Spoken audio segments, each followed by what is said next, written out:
Welcome to the Vandy Sports Podcast. I'm your host, Chris Lee. We've got a great episode ahead for you today. Our guest will be Fitt of D1 Baseball. The Vandy Sports Podcast is presented by Jody Jones, DDS, trusted for his creative design and committed to both the function and aesthetics of your smile. Jody Jones provides a range of sought-after general and cosmetic dentistry services at his practice in Nashville. Jody has earned the title of #1 in Nashville for cosmetic dentistry and provides a unique environment for patients who want his famous Hollywood smile or other services.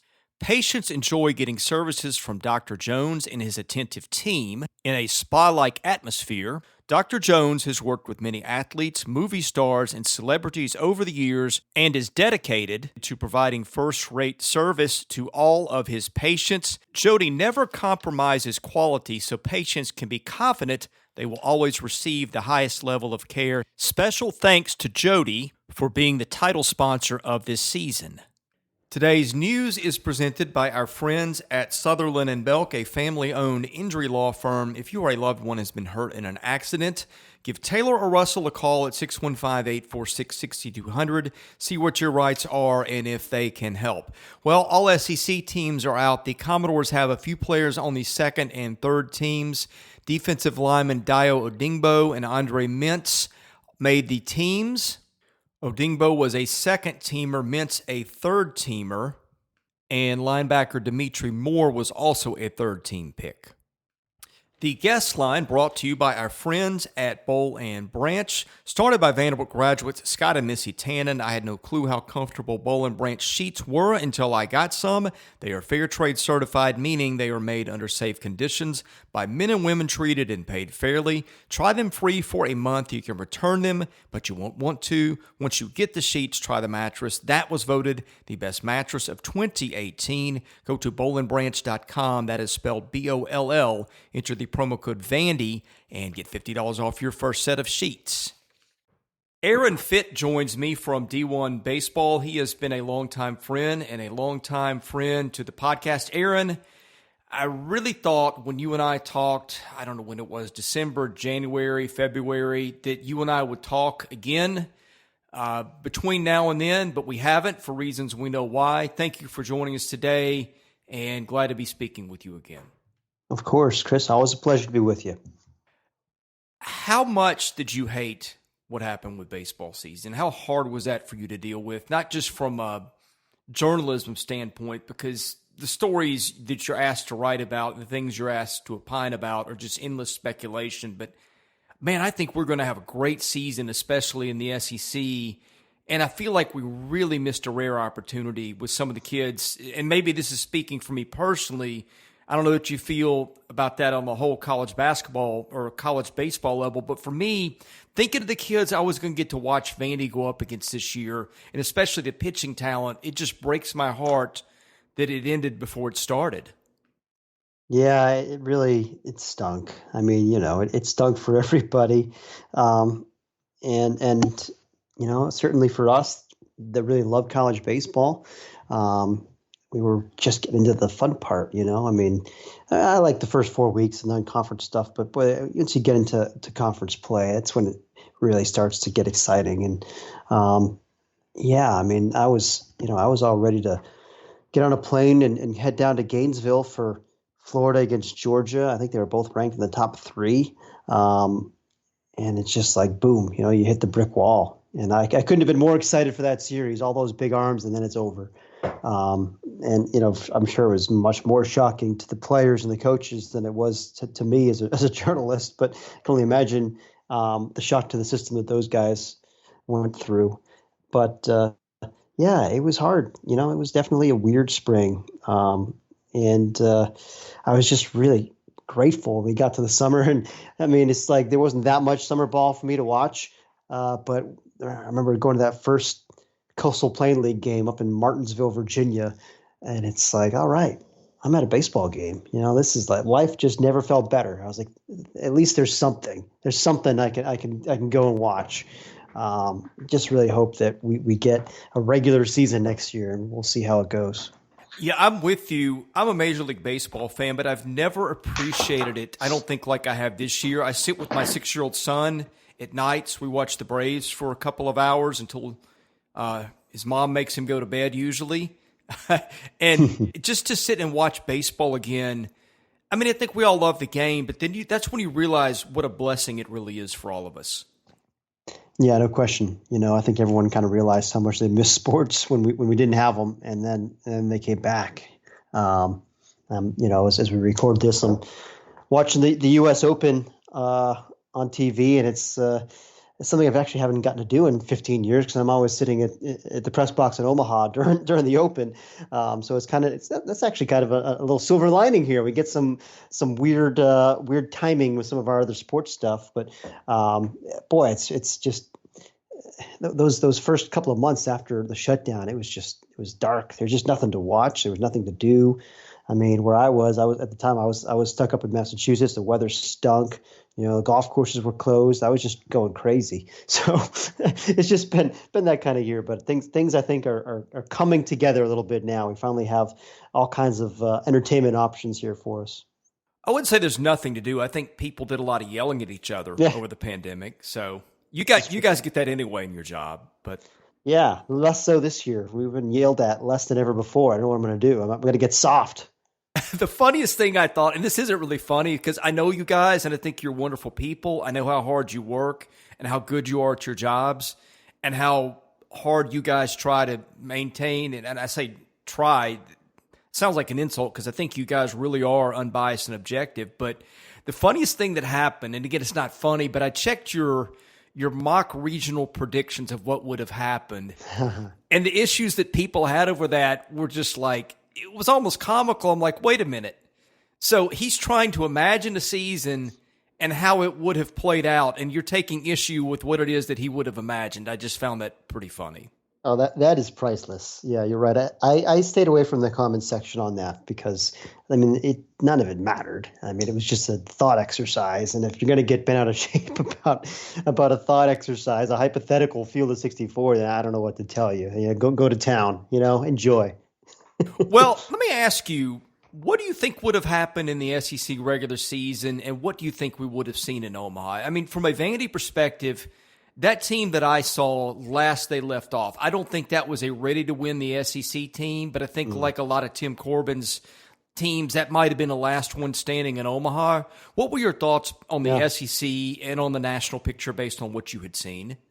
Yeah, I think first of all that's a good read on Vandy. I agree with you. I mean, it was going to take some time, but certainly with the amount of talent that they had and the trajectory, I feel like they would have certainly been there at the end. I mean, there's a reason everyone had them ranked as highly as they were in the preseason, but I think the East was loaded. I mean, Florida and Georgia with all the arms they had, I really thought they were going to be right there as well in the end. And I think I've said before, the reason we rank, I don't remember, do we have Florida number one in the preseason? That seems like 100 years ago. But I think you had Vandy one, didn't you? Or Louisville, that's right. Louisville one, Vandy two. I think Florida might have been three, but Florida was up there. And I've said before, I thought Florida was the best team I saw last fall. I mean, just with their talent, their depth, and everything, and of course they got off to a great start. And boy, they're ridiculously loaded heading into next year. But Florida and Georgia with those arms, and Tennessee was maybe the big surprise there in the East. I don't know that they had staying power for me, but certainly they got off to a nice start. 15-2 is okay. I think South Carolina would have improved. So. And obviously the West was just a free for all. I don't think Alabama was as good as they played against a pretty soft schedule. They went 16-1, but they were clearly improved from a year ago. I do think Ole Miss was quite possibly for real. I really liked what I saw from those guys that first weekend against Louisville. A lot of young talent there. They'll be a force next year as well. And Mississippi State, I thought, was maybe a little vulnerable. I like their team a lot heading into the year, but just the health you lose JT Ginn, and they had some other guys like Tanner Allen just couldn't stay healthy. You never know if that would have lingered or not. But I thought they were still good, but not maybe as good as I had thought they were going to be in the fall. Auburn didn't get off to a great start, but still like their team a lot of veterans. I think they would have been a factor. And LSU, young team, that I think would have been way better in the second half than they were in the first half. Is kind of typical of a Palmetary team. I still really like their pitching talent. So all those teams I think were factors. I mean, A&M certainly had arms, and Arkansas had big bats. I mean, all those teams were dangerous, and I could have seen any one of those teams in the West, except for I still probably wouldn't put Alabama in this category, but I think any of the rest of those teams were capable of getting to Omaha. And how many got there, it just depends on who's hot in the postseason and who got a good draw or whatever. But all those teams had Omaha ability. Okay, the next question, I could just drop the mic and you could probably spend an hour answering and not be done. But what does the coronavirus pandemic and canceling the season and all that came with it, and potential rules changes and scholarship situations, what are the biggest few things that change for next year, and what do you see that changes permanently after all that we have been through? Yeah, that is a key question. I like some of the relief steps the NCAA took, and actually give the NCAA credit. The Division I Council, they really took some common sense measures, which is not something you often always see from the NCAA. But I think it was only right that they recognized that, with that shortened draft and, the cap on free agent signing bonuses and, and the year of eligibility that everybody had, there's going to be a roster crunch for a lot of programs. And so I'm glad they relaxed that 35-man roster cap and the 27-man limit on counters, guys who have any kind of athletic aid, and also the 25% minimum scholarship rule. I just think we needed to have more flexibility for everybody.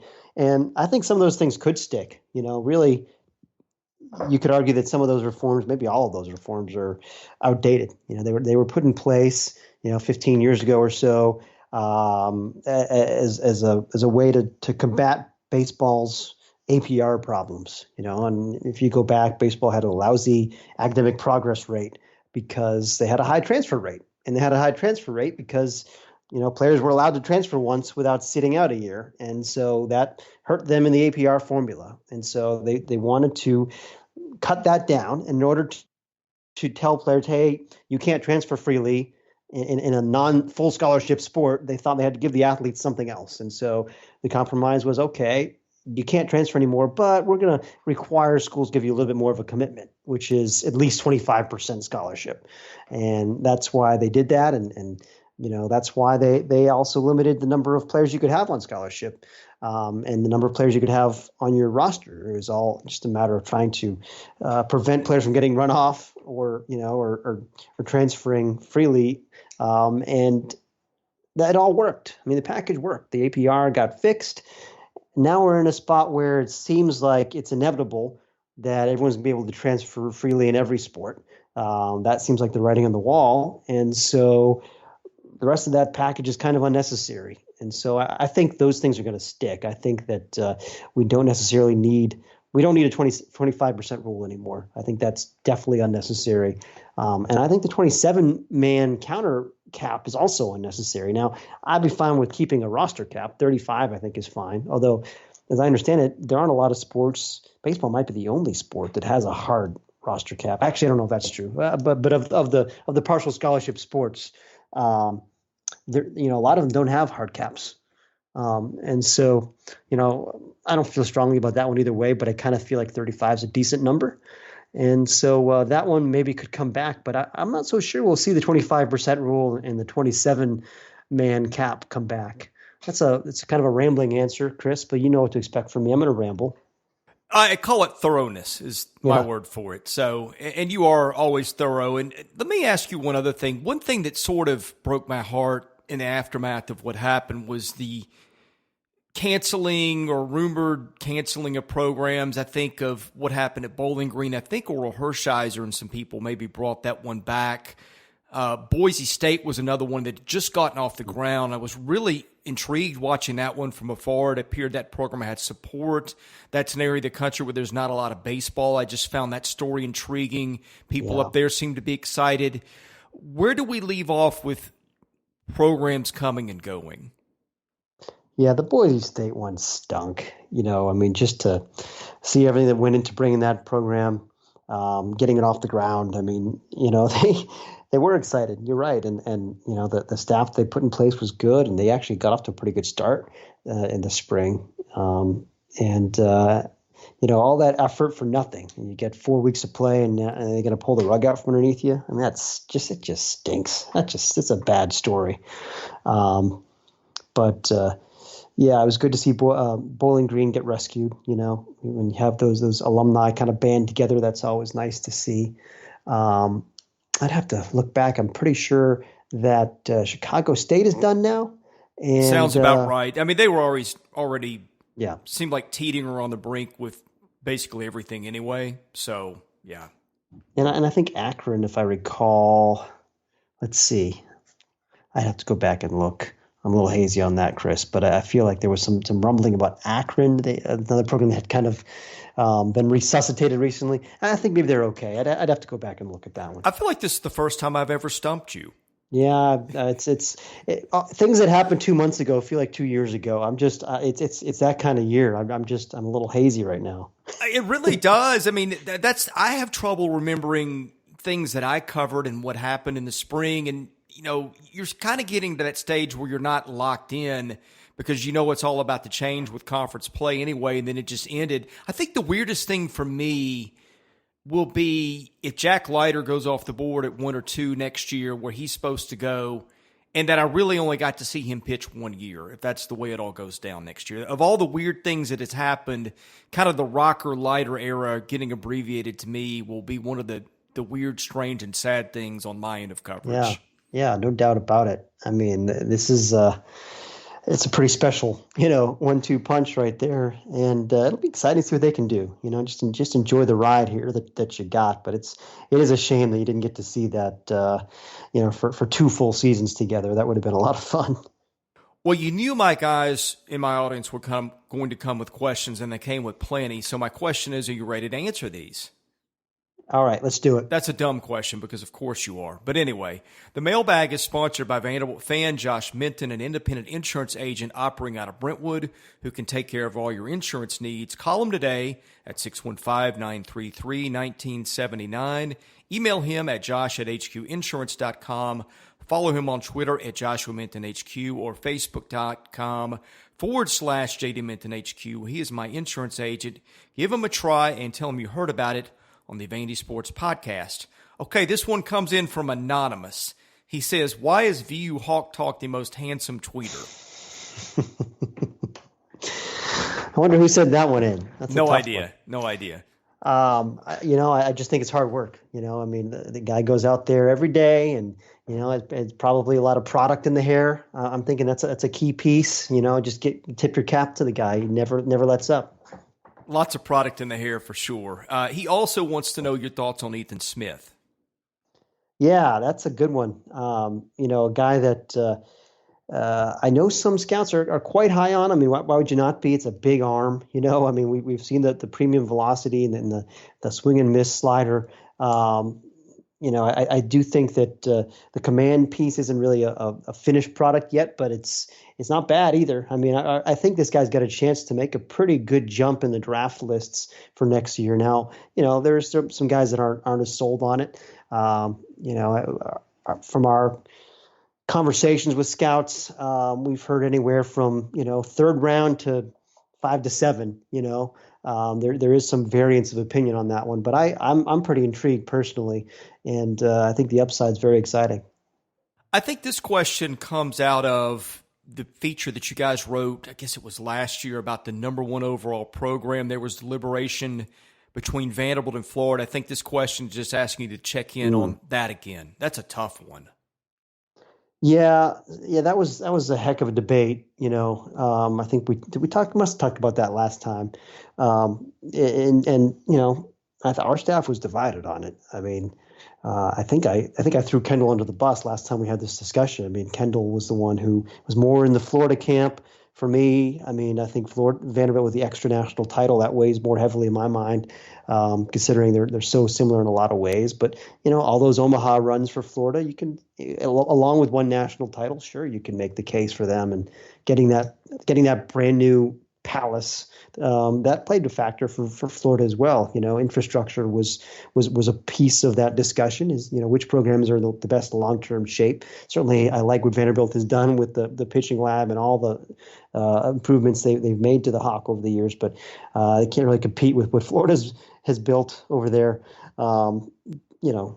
But I mean, it's take your pick on those two. Really, they both have done an incredible job, obviously, over the last decade plus, and those are by far the two premier programs in college baseball, and they have been for. This is the second time we've done this exercise, and they've been 1-2, second time in a row. So that's the last 4 years now. Those have been the two best programs in the country, and it's been pretty stable. Last one from Anonymous. He says, where does this coming Vanderbilt team rank in terms of talented pitching staffs over the last 20 years? Well, that's a good one. I mean, they're loaded. Obviously, you might have the top 2 picks in the draft leading the way. That's a pretty good place to start. Not a lot of programs have been in that position. Certainly, you think about, Trevor Bauer and Garrett Cole, who went number 1, number 3 overall. There wasn't as much depth on that UCLA staff, but you also had Adam Plutko, who was a big leaguer, is your Sunday starter. That's pretty good. So that would be one that sticks out in my mind. I mean, Vanderbilt itself has had some incredibly loaded pitching staffs over the years, of course, with the 2014-15 years, all those guys, Buehler and Fulmer, and just ridiculous amount of depth on those staffs. Hayden Stone at his best. That was a lot of fun too. But yeah, I mean, I think this team's got a chance to be right up there. When it's all said and done, with the star power at the top and the depth, that combination, I wouldn't be surprised if this is the number 1 on that list when it's all said and done. Well, I don't know how much you got to see in the abbreviated season, but their freshman right-handers were really something. That's the thing that I think was going to put them over the top for last year and or this year, was they had so many. You and I have talked about this at length on and off podcast. Like, the issue that they have had recently is the inability to throw strikes. And this staff last year, those kids were coming in, and it was you'd have kids that would throw 4 innings and strike out 8 and walk 1 or none, and it just seemed like that happened every week. And I think that's the thing that has a chance to make them special next year and would have last year. Yeah, I'm totally with you on that. You look at the strikeout walk numbers that Michael Doolin and Thomas Schultz and Sam Labaki put up there as true freshmen. It's pretty loud. And certainly, that was, I think, a point of emphasis for Vanderbilt, was to improve in that regard, the strike throwing category. And boy, did they. Yes, that's very exciting going forward to have those guys as building blocks. Dan B. Nash wants to know starters for next year, weekday and weekend, and any chance of early enrollee Christian Little taking one of those spots. I assume by starters he means just pitching, but right. Boy, that's going to be fun to figure out. I think we know 2 of them. It's just, what do you do with the rest of the spots? Yeah, and I think it makes a whole lot of sense to just stick Ethan Smith back in that rotation. He proved he could start last year, and he's got experience and he's got stuff. So for me, I mean, I think that's the easy call as the third weekend guy. Now there's going to be competition for that. But I would expect, assuming Little shows up in January, I would expect them to ease him in, especially not having a fall as a freshman when there's not like a urgent need for him to step right into a starting role. I'd be very surprised if that happened. Now it could happen, I guess, maybe as a midweek guy, but I suspect that would happen more like later in the year. Especially with those returning freshmen we talked about that all have such innate strike throwing ability. I would think one of those guys would be the likely midweek guy. Yeah, the midweek thing for them is, again, it's going to be pity whoever plays them on Wednesdays and Tuesdays, because they're not going to see anything like that on the weekends. But which begs something. Like, we have awards for everything in college baseball, don't we? Like that Brooks Wallace, and don't we need like a midweek starting pitcher award? Like, call it the Bueller Award or the Hickman Award. I was going to say the Bueller Award. Yeah, I guess Hickman too. Right? We're both the dynamos in midweek play. Or the Adam Warren Award. There you go. From a big leaguer who I think was like 13-0 as a midweek starter as a sophomore. Yeah, there have been some guys that have used that midweek spot as a vault to do really big things the next year, and certainly Vanderbilt more than anybody. With the kind of arms that they've run through there. Danby Nash wants to know Vanderbilt's prospects for getting to Omaha next year. I think they're pretty darn good. I would imagine that they're going to be right there, in the top 2 or 3 in the preseason rankings for everybody once again. I mean, I suspect, it's probably them or Florida, at the top. Imagine that. Surprise, surprise. But at the top of my head, those are the 2 teams that I like the best on paper. And so, yes, I like Vanderbilt's chances quite a bit. Where does Louisville factor in? Yeah, they're always a factor, but they lost some key pieces. No more Reed Detmers, of course, no more Bobby Miller. I mean, that was the reason they were number 1 last year. Primarily was the rotation, and those 2 guys are gone. But they still have a lot of depth on the mound, and offensively, led by a healthy Alec Benelis and Lucas Dunn. I mean, I think they're going to be very good once again. Probably a comfy top 10 kind of a club. Mr. Vandy wants to know who you think Vanderbilt's leaders at the plate will be next year. I'm expecting big things from Isaiah Thomas now. I think this is his time.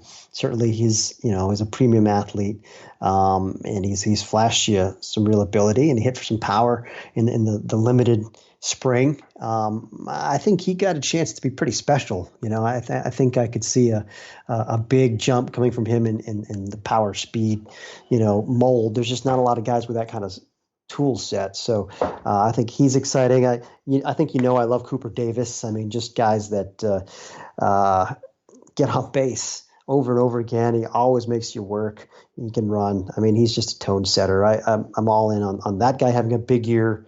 And Parker Nolan strikes me, and Dominic Keegan, both those guys are breakout guys, physical, strong-bodied guys that I think can make a big jump next year. Did you get a chance to see C.J. Rodriguez? I have seen him before, and I certainly like him quite a bit. I mean, it's just he looks so good, so comfortable behind the plate. And he's just there's a lot of fluidity, I think, to his swing. I do think he's going to hit, and I think he's going to do a really good job with the staff. I'm in on that one too. That's going to be one of those next year. Like, if you want a little fun podcast thing, like, see how long he goes between strikeouts, because he was like the good grief, what's the Oregon State second baseman who never struck out? He was only first team All-American.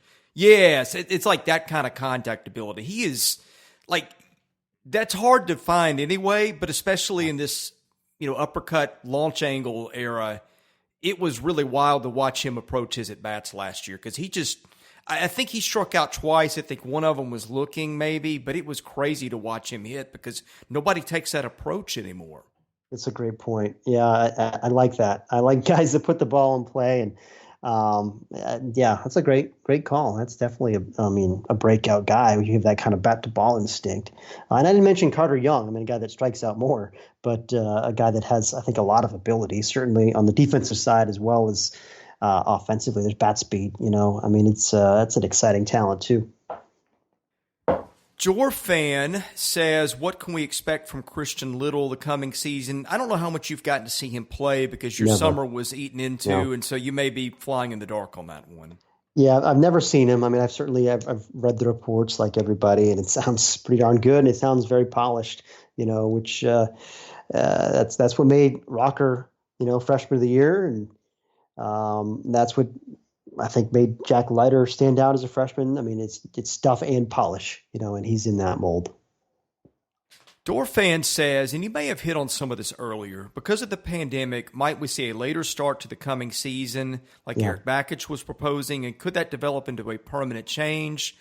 would a permanent change face the same tough road the unpaid assistant issue faced? I do think we're very likely to see a later start date in 2021.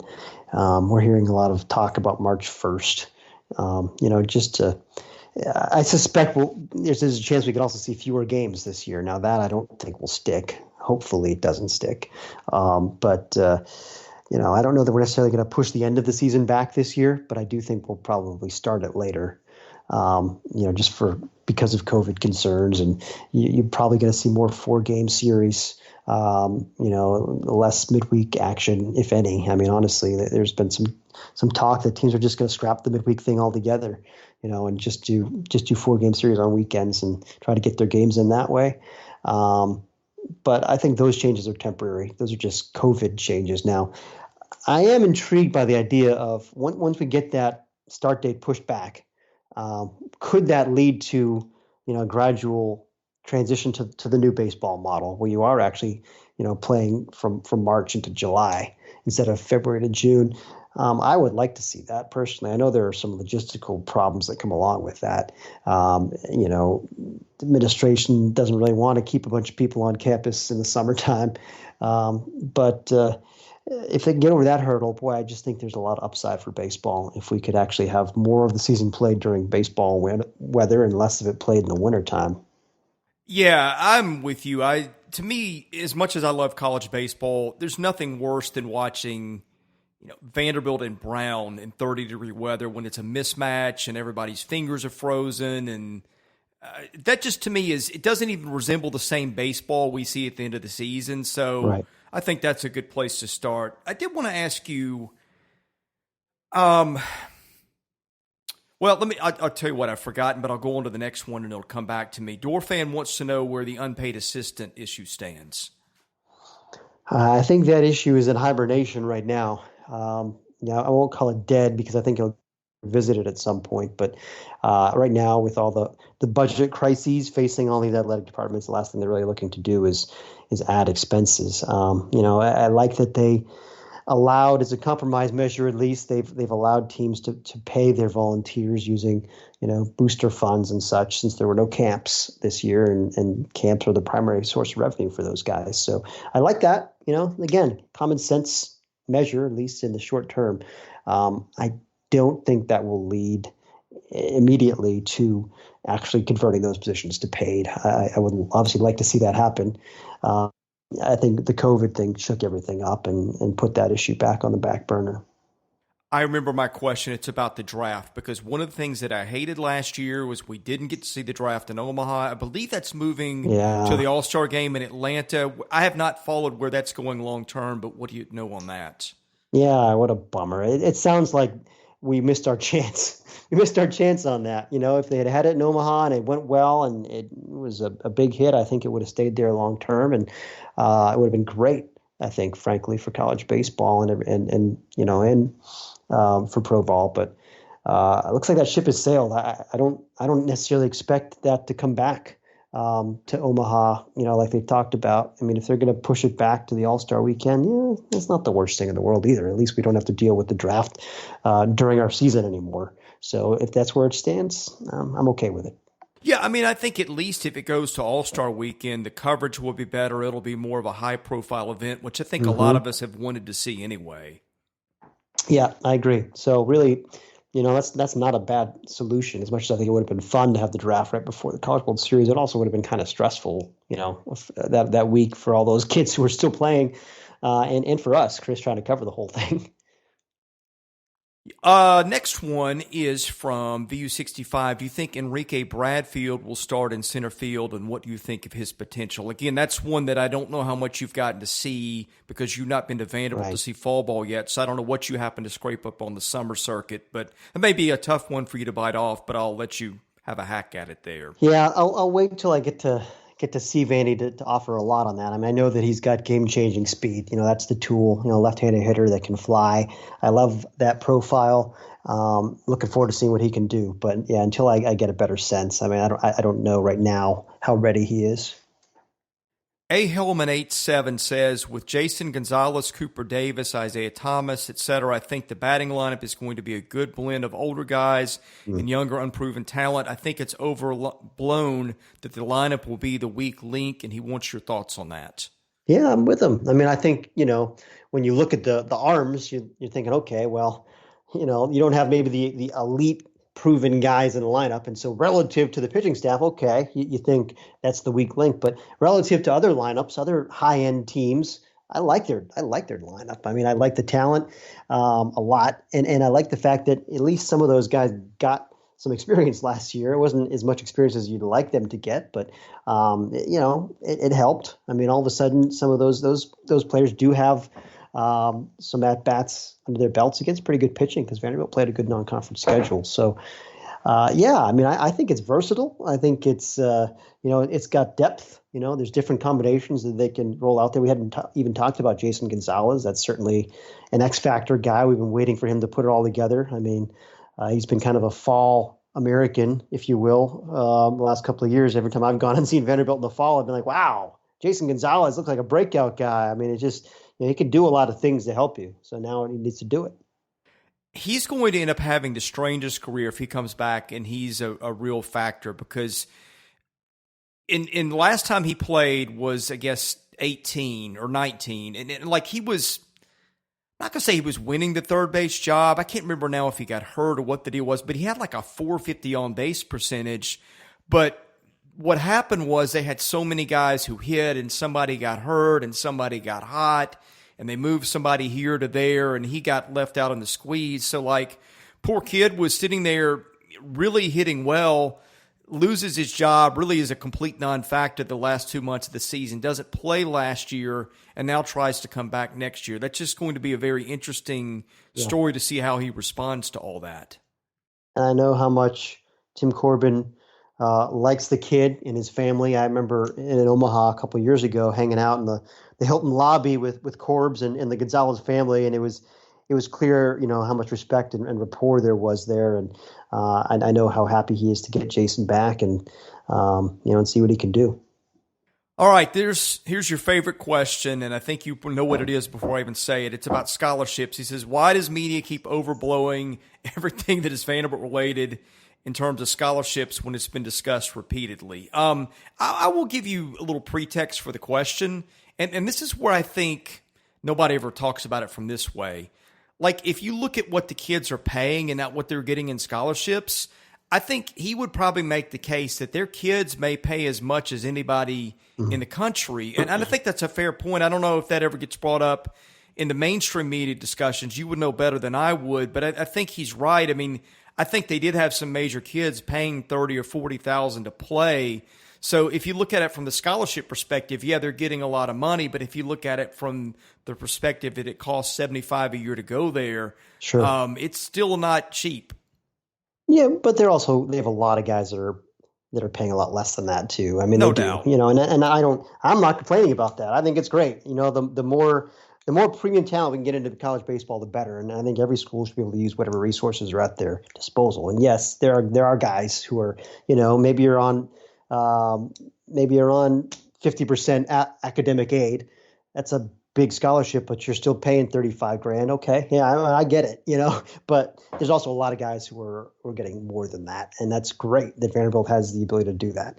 And it is a big advantage, but it is also necessary for a private school to compete. There's a reason that Vanderbilt has become one of the elite programs in the country, while Miami, has not been able to maintain that kind of consistency, or USC or Tulane, these programs that were maybe, at the top of the college baseball world 20 years ago. They don't have the kind of academic aid that Vandy has, and or institutional aid, and so it's just impossible for them to compete year in and year out like it is for Vanderbilt, like it is for Stanford. Stanford should be a lot better than they are with the resources they have. That also kind of shows you that just having resources doesn't guarantee you success. I mean, Rice has those resources too, and they've dropped off.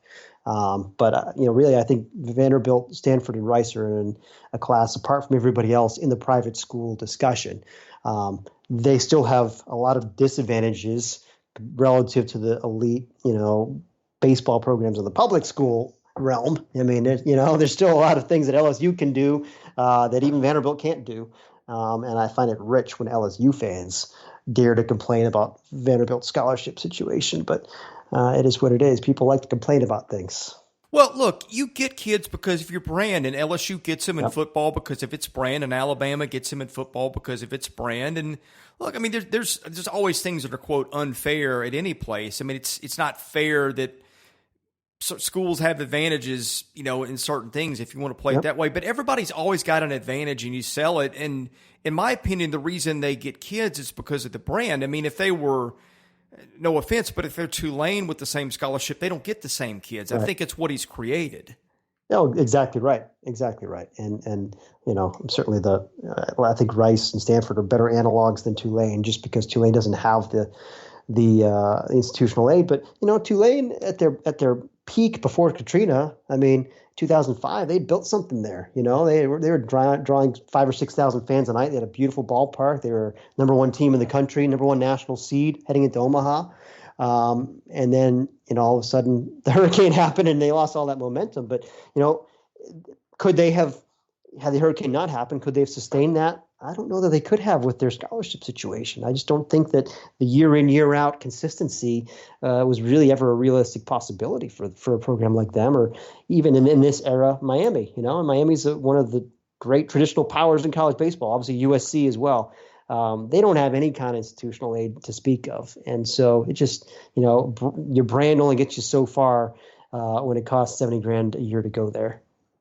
Aaron, we're done with the mailbag. We got through that quicker than I thought we would. I feel like we covered a lot of ground, but is there anything on Vanderbilt or on college baseball in general that you feel is worth hitting before we end the show today?